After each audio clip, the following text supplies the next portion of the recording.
1 in 6 women experiences sexual violence in their lifetime. In my head. You may have noticed the hashtag going around. It's hashtag #MeToo, and it's in relation to sexual assault and sexual violence against women.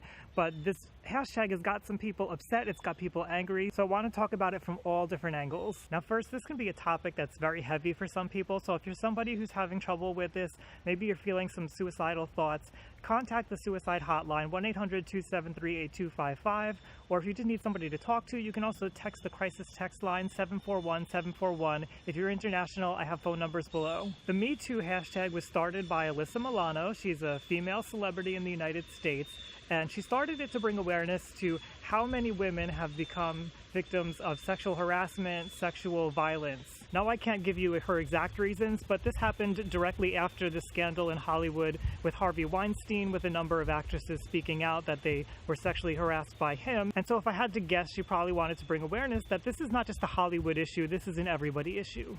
And I've got to say, it feels like an everybody issue because I have seen a lot of people on my timeline on Facebook using this hashtag, both women and men. So let's start by talking about how men are using this hashtag, and that's a source of controversy in itself. The hashtag was originally intended for women, but a lot of men jumped on the hashtag, some of them seeming to imply that not all men do this, or that I've been a victim and I deserve a voice too, and that's very well and true. There are a lot of people who are upset by this, though, because it takes away from the voice of women who are coming out against this, and there's a good reason for them to be upset. Just going by the numbers, 1 in 6 women experiences sexual violence in their lifetime, and 1 in 10 men. So while it is true that men experience this in high numbers, and we should be aware of that, and we should acknowledge that, and those people's stories matter, we do also have to acknowledge that this seems to be happening more often to women. Something else that we should acknowledge is that 99% of people who've been incarcerated for doing some kind of sexually violent thing are men. I'll link to everything below, all the statistics that I'm talking about, so that we can be clear here. I have seen a lot of women who have shared the hashtag and encouraged men to also speak up, so it's not really an us versus them kind of thing. There just seems to be some confusion over what the hashtag really means. I think it's pretty clear that this hashtag was created to raise awareness of what sexual violence is and how common it is, and it's not meant to pit people against each other and start more fighting. I have noticed a bunch of fighting about this, though, and I want to talk about that because it has some effects on our mental health. When we're talking about sexual violence, we're talking about trauma. Trauma is any moment where somebody's life could have been threatened. And there's some things we need to know about trauma in order to have a mature discussion about this. Sexual violence can be very traumatizing because somebody is actually touching you. They're actually connecting with your body. But something that we need to understand here is that not everybody who experiences trauma is going to go on to develop post-traumatic stress disorder.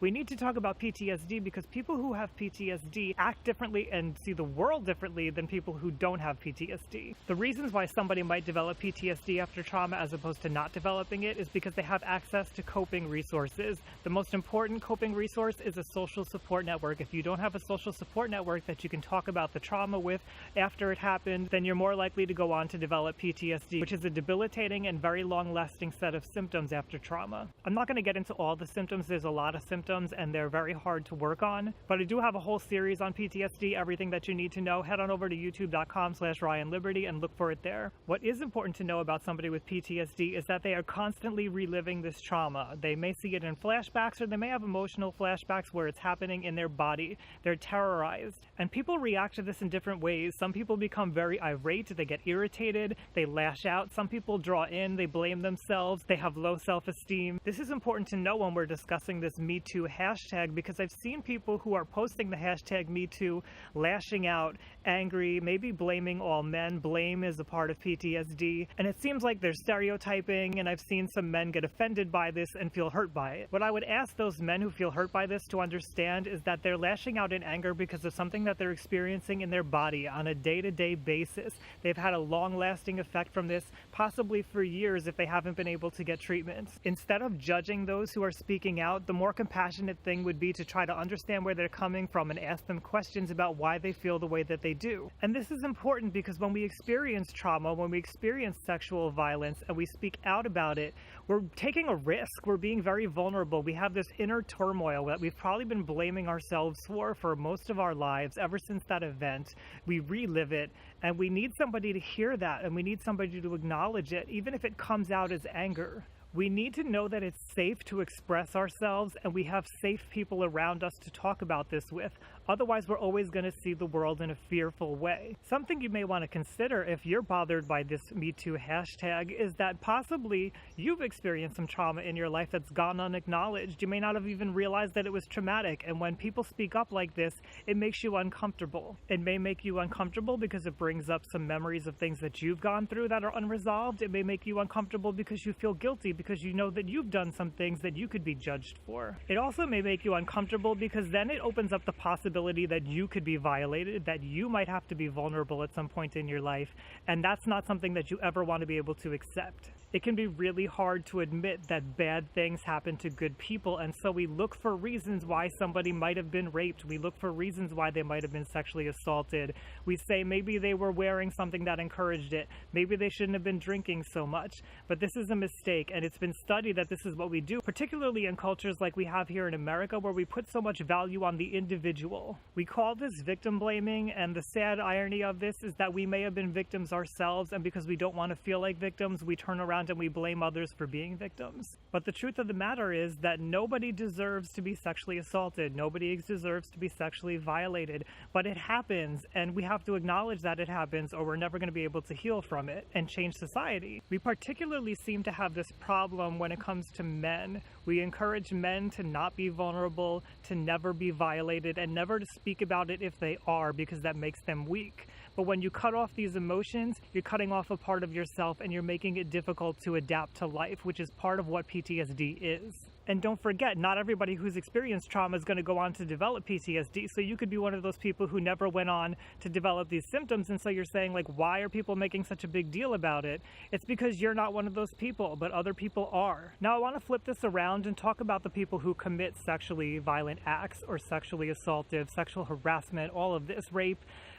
People do this, and there's reasons why they do it. One of these reasons could be that they've been traumatized themselves, and so in a defense, they detach from their body, and they think that it's okay to violate somebody else because they're entitled to it, because they've been violated, and this is their way of expressing that violation onto somebody else to make it okay, to justify it. It's also true that we all go through a learning stage about our sexuality, and we may have trouble with the boundaries around what's okay and what's not okay. That's what consent is for, but if we're not educated about what consent is, we don't know how to do it, we haven't practiced it, people are going to make mistakes, and they're going to violate boundaries, and they're going to push a little too far sometimes and hurt somebody. Now, that doesn't make us bad people, but we have to acknowledge that we've done something harmful, and we have to make reparations for that. We need to talk about these things, and that's what the hashtag #MeToo allows us to do. It allows us to have some discussion. I think I should also mention that when we heal from PTSD, there's a process that we go through. It has to come out of ourselves. We can't just live with it all the time. And again, this is part of what the #MeToo hashtag is doing. It's allowing us to talk about it openly, and hopefully with safe people who understand and receive and accept it,